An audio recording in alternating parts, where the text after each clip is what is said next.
ഉച്ചക്കത്തെ ഭക്ഷണം കഴിഞ്ഞിട്ട് ഒന്ന് നടന്ന് സ്ഥലം കാണാൻ ഇറങ്ങിയതാ. ഈ കുന്നിറങ്ങി പോകുന്നത് ഈ നാട്ടിലെ ഒരു തൂക്കുപാലം കാണാൻ വേണ്ടിയിട്ടാണ്. ഇവിടെ ഇങ്ങനെ കുറേ തൂക്കുപാലങ്ങളുണ്ട്. ഇതിന്റെ അടിയിൽ ഒരു കലാകാരന്റെ വര കണ്ടതാ. പണ്ടത്തെ നമ്മുടെ കൊച്ചുനാളിലെ അഞ്ചിട്ടുള്ള വട്ടി. ആണ് തേയിലക്കടക്കാരന് തേയില വിൽക്കാൻ വേണ്ടിങ്ങാണ്ട് രണ്ട് കുന്നിനകത്തെങ്ങാണ്ട് ഉണ്ടാക്കിയ തേയിലത്തോട്ടോ അവിടെ എഴുതി വെച്ചേക്കുന്നുണ്ടോ. നമ്മുടെ പിള്ളേർ രണ്ട് ഫോട്ടോ എടുക്കാൻ ചെന്നപ്പോൾ ഞാൻ അന്നേരം പറഞ്ഞതേ, അങ്ങ് മൂന്നാറിലോട്ട് വാ, നമ്മൾ എടുത്തു തരാം ഫോട്ടോ ഒന്ന്. ഭയങ്കര രസമാട്ടോ. ഈ തേയിലത്തോട്ടത്തിന്റെ ഇടയ്ക്ക് ഒരു അമ്പലമുണ്ട്. അതിനകത്ത് എനിക്ക് ഏറ്റവും കൂടുതൽ അത്ഭുതം തോന്നിയതേ, ഈ എലി എന്താ ഇങ്ങനെ നിൽക്കുന്നേ. അവിടുന്ന് കിട്ടിയ ഒരു പ്രത്യേക ജ്യൂസ് കേട്ടോ, കൊക്കം ജ്യൂസ് എന്നാണ് പറയുന്നത്. നമ്മുടെ മറ്റേ ലൂബിക്കല്ലേ, ലൂബിക്കയുടെ ജ്യൂസ്, ഒരു പ്രത്യേക ടേസ്റ്റ് ഒക്കെ, നമ്മുടെ വൈൻ്റെ ഒക്കെ ഒരു ടേസ്റ്റ് ആയിട്ട്. കറങ്ങി തിരിഞ്ഞ് റൂമിലെത്തിയപ്പോഴത്തേക്കും രാത്രിയായി. അപ്പോഴത്തേക്കും ഫുഡ് റെഡി ആയിട്ടുണ്ട് കേട്ടോ. അതിനിടയ്ക്ക് നമ്മുടെ കൂട്ടത്തിലുള്ള കൂട്ടുകാർ കൊണ്ടുവന്ന ഒരു സ്നാക്ക്. അത് കഴിഞ്ഞ് നമ്മുടെ ഹോം സ്റ്റേയുടെ ഓണറേ, ഒരു ചേച്ചിയാണ്, പുള്ളിക്കാരി നമ്മുടെ പുതിയ റിസോർട്ട് കാണാനായിട്ട് ഞങ്ങളെ വിളിച്ചുകൊണ്ട് പോവുക. അത് കണ്ടപ്പോൾ ഞാൻ ശരിക്കും ഞെട്ടിപ്പോയി കേട്ടോ. അവർ ഇത് തുടങ്ങിയിട്ട് ഏകദേശം 6-7 വർഷമായിട്ടുള്ളൂ. അതിനിടയ്ക്ക് അവർക്ക് 4-ാമത്തെ 5-ാമത്തെ സ്റ്റേ ചെയ്യാം.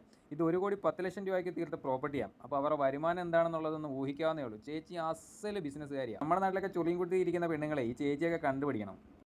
സ്വന്തം ബർത്ത്ഡേ കൂട്ടുകാരെ അറിയിച്ച് കേക്കിനുള്ള കാശ് കൊടുത്ത് കേക്ക് മേടിപ്പിച്ചിട്ട് ഒന്നും അറിയാത്ത പോലെ സർപ്രൈസ് ആയിട്ട് വന്നിരിക്കുക ഞങ്ങളുടെ കൂട്ടത്തിലുള്ള ഒരാൾ.